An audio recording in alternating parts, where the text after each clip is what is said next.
Video ini hanya diperuntukkan untuk orang-orang yang percaya sama keajaiban. Buat yang nggak percaya sama keajaiban, skip aja. Assalamualaikum warahmatullahi wabarakatuh. Halo semuanya, jumpa lagi di DN Dasutari. Selamat datang di channel aku, sebuah channel yang ngebahas tentang the miracle, keajaiban, entah itu keajaibannya sholawat, keajaibannya the law of attraction, keajaiban pagi, keajaibannya seorang morning person, ya pokoknya di channel ini kebanyakan membahas tentang keajaiban dan juga beberapa self development. Nah, seperti yang di awal video, bahwa video kali ini hanya diperuntukkan untuk orang-orang yang percaya dengan keajaiban. Karena seperti judulnya ya, aku akan menceritakan gimana caranya dalam 1,5 tahun bisa mencapai gaji 2 digit yang awalnya hanya seorang guru honorer. Ya, yang awalnya gajinya ratusan ribu rupiah bisa menjadi belasan juta rupiah. Mungkin akan terdengar seperti easy money atau terlalu instan dan wah, kerjaan apa tuh, usaha apa tuh yang bisa berubah dari ratusan ribu rupiah menjadi belasan juta rupiah? Pekerjaan apa yang jenjang karirnya seperti itu, dalam waktu yang cepat gajinya langsung naik berkali-kali lipat. Nah, makanya di sini aku sebut dengan keajaiban. Keajaiban itu kan sesuatu peristiwa yang aneh, yang ganjil, yang mungkin di luar nalar kita. Dan aku percaya itu, aku percaya pada keajaiban itu. Karena ya, bagi orang-orang yang percaya sama keajaiban, percaya pada kekuatan yang jauh lebih besar daripada diri kita sendiri, segala sesuatu itu mungkin. Karena dia melihat kecerdasan tak terbatas, ya, atau ya kita punya Tuhan yang kekuatannya tidak terbatas. Jadi bisa-bisa aja ya teman-teman, dan itu bukan sesuatu pekerjaan yang curang, bukan sesuatu pekerjaan yang gak bener gitu ya. Insya Allah ini halal. Awal mula aku berkarir itu tahun 2017 awal ya. Aku lulus kuliah itu pertengahan 2016 dan wisuda akhir tahun 2016. Sempat nganggur sampai akhirnya mulai bekerja tahun 2017 awal. Dan itu bekerja sebagai seorang guru di sebuah sekolah swasta kecil. Dan you know lah, teman-teman tahu gaji guru di Indonesia itu seperti apa. Apalagi ini statusnya bukan ASN atau P3K. Ya, jadi gajinya ratusan ribu rupiah, gak nyampe 1 juta. Ya, bahkan bisa dibilang nih, gaji kuli bangunan itu jauh lebih besar daripada guru honorer. Itu faktanya. Dan tahun segitu ya, itu juga lagi marak-maraknya penggunaan sosmed Instagram. Yang mana di Instagram itu lagi, ya you know lah ya, Instagram itu identik dengan media sosial yang menunjukkan betapa bahagianya seseorang. Jadi yang dipost itu pasti yang bahagia-bahagia, yang estetis, yang tentang kesuksesan, terus juga dengan postingan keluarga yang bahagia gitu kan. Ya namanya juga sosmed gitu ya, untuk branding atau juga ngapain nge-share kesedihan. Ya di Instagram salah satunya adalah nge-share ya itu tadi, kebahagiaan, kesuksesan, atau bahkan flexing gitu ya. Nah, di tahun itu juga aku ngerasa bahwa aku ketinggalan dari teman-teman aku yang lain. Aku ngerasa minder dengan pekerjaanku. Bayangin coba, minder sama pekerjaan dan lebih fokus kepada ngelihat orang lain, ngelihat kesuksesan orang lain. Ya, jadi ada rasa kayak iri, ngerasa ada kayak rendah diri, gak bersyukur, wah komplit dah di masa itu. Dan yang terjadi teman-teman, kalau kita terlalu fokus melihat orang lain, melihat kehidupan orang lain yang mungkin kelihatannya lebih bahagia, dan kita itu cuman ngelihatnya di sosmed doang, yang ada kita akan semakin terpuruk. Energi kita akan semakin low vibes, kita akan semakin merasa, dunia gak adil, Tuhan gak sayang sama kita, dan lain sebagainya. Efek lainnya adalah rezeki kita juga akan seret gitu, karena nggak ada rasa syukur di situ, nggak ada rasa bahagia di situ. Gimana mau menarik kebahagiaan dari luar kalau dari dalam kita belum bahagia? Nah, sampai akhirnya ya aku memutuskan sebuah keputusan yang besar tahun 2017 itu, yaitu adalah satu, dari sisi spiritual. Dari sisi spiritual aku mulai menjalankan riyadhah sholawat dengan lebih sungguh-sungguh, yaitu aku nyoba ngamalin riyadhah sholawat Jibril 4444 Sallallahu ala Muhammad ya, setiap habis asar menjelang maghrib. Jadi waktu petang yang biasanya aku kerja sambilan aku gunain ya, tukar, aku nggak kerja sambilan lagi, aku gunain untuk Riyadhos Shalawat Jibril 4444. Dari sisi spiritual ya, lebih sungguh-sungguh untuk minta ke Allah, ya Allah, hamba ingin berubah, hamba pingin nggak begini terus gitu. Dari sisi finansial, dari sisi kehidupan yang lain, hamba ingin berubah. Makanya ya, datang sungguh-sungguh kepada Allah lewat pintunya Rasulullah dengan jalan Riyadhos Shalawat Jibril 4444. Nah, kemudian yang kedua, aku puasa sosmed. Jadi tahun 2017 itu aku mulai gak aktif di akun Instagramku. Ya, aku nggak mau ngelihat lagi story-nya orang-orang, karena mungkin di situ aku ngerasa kayak, ya aku ketrigger dengan story-nya orang-orang gitu, dengan postingannya orang-orang. Nah, dan orang lain nggak salah, mereka bebas untuk posting apa aja.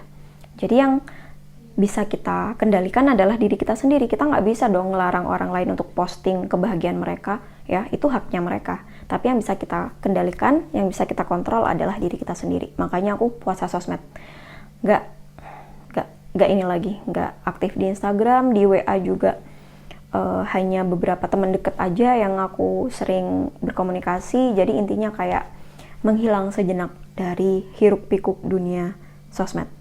Dan yang ketiga, ini yang paling powerful ya, kaitannya juga dengan buku ini teman-teman.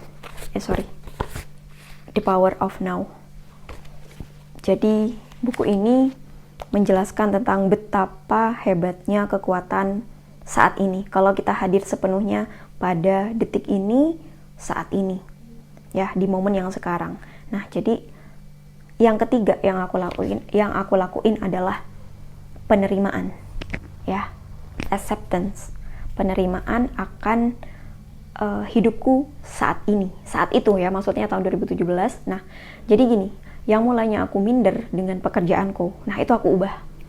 Jadi mulai mengubah bahwa profesi aku saat itu, ya jadi guru, gaji berapapun itu adalah sebuah kebahagiaan, sebuah kesempatan yang Tuhan berikan, ya sebuah jalan yang Tuhan berikan untuk menuju jalan yang baik gitu, menuju jalan yang lebih sukses. Aku percaya bahwa apa yang aku jalani saat itu adalah sebuah jalan kesuksesan.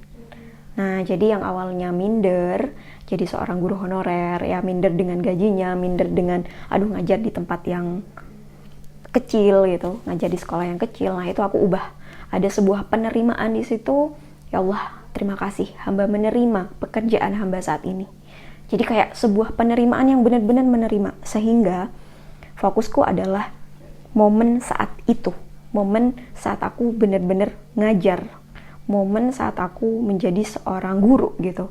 Jadi yang aku perhatikan adalah gimana aku memberikan yang terbaik untuk murid-muridku, gimana aku memberikan yang terbaik untuk pekerjaanku. Jadi aku nggak fokus lagi ngurusin kehidupan orang lain ya, nggak melihat orang lain lagi, tapi melihat ke diri aku lebih dalam. Apa tanggung jawab apa, aktivitas apa yang Tuhan percayakan kepadaku saat itu. And it's so powerful teman-teman, sangat-sangat luar biasa hasilnya ya. Selama 1,5 tahun aku coba menjalani hal itu semua, Riyadhos Shalawat Jibril 4444, kemudian puasa sosmed ya. Aku bikin akun lain. Misalnya kalau aku pingin kayak lihat kabar gitu ya, aku bikin akun yang lain. Akun pribadiku tuh aku nggak perhatiin lagi, jarang aku buka. Bahkan sampai sekarang akun pribadiku jarang aku buka. Itu aku lebih ke akun aku yang emang nggak berteman dengan siapa-siapa ya. Lebih kepada kayak ngelihat aja gitu kabar-kabar, atau aku memang sengaja memfollow, mengikuti akun-akun yang membuat aku dapat nutrisi kebaikan untuk pikiran bawah sadarku gitu. Jadi ya itu yang aku lakuin. Dan sama The Power of Now, benar-benar hidup saat ini, melakukan yang terbaik pada apa yang aku lakukan saat itu. Jadi seorang guru yang benar-benar mencurahkan energi, tenaganya, pikirannya, jadi seorang guru yang baik gitu. Sambil ya, waktu selesai Riyadhus Shalawat Jibril, itu biasanya aku berdoa. Doanya sama, ya Allah, hamba ingin ngerasain penghasilan jutaan rupiah itu seperti apa. Hamba pingin banget berubah hidupnya. Berikanlah hamba jalan lain, pintu lain, selain dari ngajar ini, ya Allah. Engkau yang maha kaya, Engkau yang maha mengayakan. Pokoknya itu doanya ya, selama 1,5 tahun itu kayak gitu terus. Pingin berubah, dan aku nggak tahu caranya seperti apa. Allah yang bisa memberikan inspirasi, Allah yang bisa memberikan jalan. Dan goals pertamanya yang aku raih, perubahan pertama yang aku raih adalah tahun 2018 akhir aku pergi ke Jepang. Nah, sebenarnya ini bisa dibuat video tersendiri gimana pergi ke Jepang itu sangat mengubah hidupku. Jadi ya, teman-teman harus nyoba sesekali ngerasain merantau, pergi jauh, pergi ke sebuah tempat yang berbeda dari lingkunganmu saat ini. Kalau teman-teman bisa merasakan pengalaman seperti itu, mendapatkan pelajaran dari pengalaman itu secara langsung, insya Allah akan ada perubahan besar dalam hidupmu. Ya, jadi itu yang pertama, perubahan ya yang aku rasain bisa ke Jepang akhir tahun 2018. Dan kemudian sepulang dari Jepang itu dapat inspirasi yang entah ya gimana awal mulanya, tiba-tiba ngide aja untuk bikin YouTube. Bikin video, diupload ke YouTube, and then boom, videonya banyak yang lihat, subscribernya langsung membludak, dan saat itulah pertama kalinya aku ngerasain punya gaji 2 digit. Jadi apakah bisa dari gaji ratusan ribu rupiah menjadi gaji 2 digit, belasan sampai puluhan juta rupiah? Jawabannya sangat bisa. Karena apa? Karena kamu percaya pada keajaiban yang tak terbatas. Kamu percaya pada kecerdasan yang tak terbatas. Siapakah kecerdasan yang tak terbatas? Siapakah yang memiliki kecerdasan, kekuasaan tak terbatas? Tentu saja Tuhan, Allah Subhanahu wa Ta'ala. Itulah ya pengalamanku, teman-teman, terkait dengan gimana caranya mengubah gaji ratusan ribu rupiah menjadi gaji 2 digit ya, dengan jalan keajaiban. Yang pertama, minta kepada Allah lewat pintunya Rasulullah. Kalau teman-teman muslim ya, minta ke Allah, pertama minta gitu, memang minta, kita sungguh-sungguh minta kepada Tuhan. Kita bergantung sepenuhnya kepada Tuhan ya, bahwa Tuhan bisa mengubah hidup kita, Tuhan bisa menghadirkan keajaiban, bisa mempercepat ya jalan hidup kita. Itu yang pertama. Yang kedua, coba untuk jangan fokus pada orang lain, jangan melihat kehidupan orang lain, jangan melihat yang di luar, lihatlah ke dalam. Lebih mengenal diri kita ya, lebih mengetahui apa yang harus kita lakukan. Dan baru yang ketiga adalah the power of now. Teman-teman hadir sepenuhnya pada apa yang teman-teman rasakan saat ini, pada pekerjaan, pada aktivitas, pada kegiatan yang teman-teman alami saat ini. Rasakan itu sepenuhnya. Berikanlah hidupmu sepenuhnya pada saat ini. Maka apa yang kita lakukan saat ini akan menjadi manifestasi kita untuk masa depan. Kita bahagia saat ini itu untuk mengundang menjadi jalan kebahagiaan kita di masa depan. Ya, itulah pengalamanku terkait hal itu semua. Percayalah pada Allah, percayalah pada keajaibannya. Oke, mungkin itu aja di video kali ini, teman-teman. Semoga bermanfaat ya. Aku senang banget bikin video kali ini. Rasanya kayak menyalurkan energi. Semoga energinya bisa tersampaikan dengan baik kepada teman-teman semua. Aku doain apapun hajatnya, teman-teman semua dikabulin sama Allah, dikasih jalan untuk berubah menjadi lebih baik hidupnya. Selamat memanifestasikan kehidupan masa depan yang lebih baik bersama Allah dan Rasulullah. Oke teman-teman, sekali lagi terima kasih dan sampai jumpa lagi di video-video yang selanjutnya, insyaallah. Wassalamualaikum warahmatullahi wabarakatuh. Bye-bye.